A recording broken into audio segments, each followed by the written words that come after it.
Putin has agreed to immediately start peace talks. That Putin is ready to begin peace talks over Ukraine. Both foreign leaders want peace. नमस्कार दोस्तों, स्वागत है आपका हमारे channel में। आज का विषय है रूस यूक्रेन संघर्ष का नया मोड़। क्या अमेरिका और रूस के बीच होने वाली शांति वार्ता यानी पीस टॉक्स से इस संघर्ष का अंत होगा या फिर ये नए तनावों को जन्म देगा? ये सवाल आज हर किसी के मन में है। तो बने रहिए हमारे साथ, क्योंकि आज हम इस मुद्दे को गहराई से समझेंगे। दोस्तों, रूस यूक्रेन संघर्ष ने न सिर्फ यूरोप बल्कि पूरी दुनिया को हिला कर रख दिया है। लाखों लोग बेघर हुए हैं, हजारों लोगों ने अपनी जान गंवाई है और अर्थव्यवस्थाएं चरमरा गई हैं। लेकिन हाल ही में एक नई खबर ने सबका ध्यान खींचा है।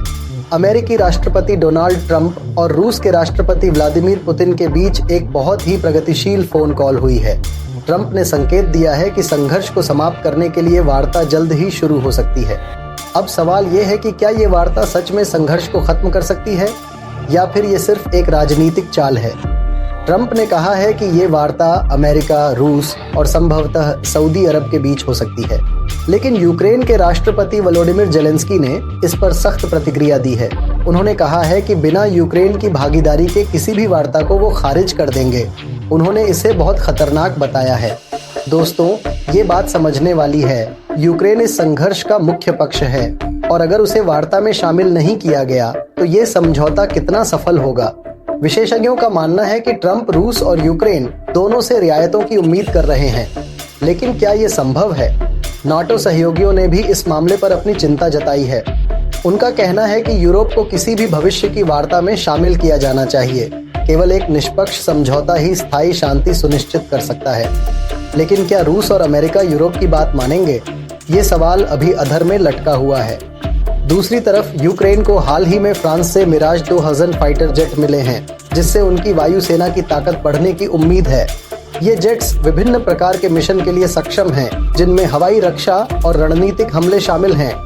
फ्रांस के रक्षा मंत्रालय ने इसकी आधिकारिक पुष्टि कर दी है कि ये विमान अब यूक्रेन के पास है। पिछले कुछ हफ्तों में रूस ने यूक्रेन के ऊर्जा और गैस इंफ्रास्ट्रक्चर को निशाना बनाया है, जिससे कई क्षेत्रों में बिजली आपूर्ति प्रभावित हुई है। इसके जवाब में यूक्रेन ने रूस के अंदर स्थित कुछ तेल रिफाइनरी और सैन्य ठिकानों पर ड्रोन हमले किए हैं। अब जब मिराज 2000 उपलब्ध हो चुके हैं तो यूक्रेन की वायु शक्ति में और वृद्धि हो सकती है। मिराज 2000 एक मल्टी रोल फाइटर जेट है, जिसे विभिन्न प्रकार के ऑपरेशंस के लिए डिजाइन किया गया है। ये विमान हवा से हवा और हवा से जमीन दोनों प्रकार की मिसाइलों का इस्तेमाल कर सकते हैं। इससे यूक्रेन की रक्षा प्रणाली को मजबूत करने में मदद मिल सकती है। इस सैन्य सहयोग से क्षेत्र में संतुलन पर क्या असर पड़ेगा? क्या इससे युद्ध के हालात बदल सकते हैं या फिर तनाव और बढ़ेगा? दोस्तों, ये पूरा मामला वैश्विक जियोपॉलिटिक्स का एक नाजुक मोड़ है। एक तरफ अमेरिका है जो अपनी भूमिका को मजबूत करना चाहता है। दूसरी तरफ रूस है जो यूक्रेन पर अपना दबदबा बनाए रखना चाहता है। और बीच में यूक्रेन है जो अपनी संप्रभुता के लिए लड़ रहा है। और दोस्तों, इस पूरे मामले में भारत ने भी अपनी भूमिका निभाई है। हाल ही में प्रधानमंत्री नरेंद्र मोदी ने ट्रंप के इस कदम का स्वागत किया है। उन्होंने कहा है कि युद्ध को समाप्त करने के लिए अमेरिका का ये प्रयास सराहनीय है। भारत हमेशा से शांति और स्थिरता का समर्थक रहा है। दोस्तों, भारत की ये भूमिका बहुत महत्वपूर्ण है। भारत ने हमेशा से ही शांति और वार्ता का समर्थन किया है और प्रधानमंत्री मोदी का ये कदम इसी नीति को दर्शाता है। लेकिन सवाल ये है कि क्या ये वार्ता युद्ध को समाप्त करने में सफल होगी या फिर ये नए तनावों को जन्म देगी? दोस्तों, ये सवाल सिर्फ राजनीतिक नहीं है, बल्कि ये लाखों लोगों के भविष्य से जुड़ा है। आपका इस विषय पर क्या विचार है? क्या आपको लगता है कि ये वार्ता सफल होगी या फिर ये संघर्ष को और बढ़ावा देगी? हमें कमेंट्स में ज़रूर बताएं। अगर आपको ये जानकारी पसंद आई हो तो हमारे चैनल को सब्सक्राइब करना न भूलें।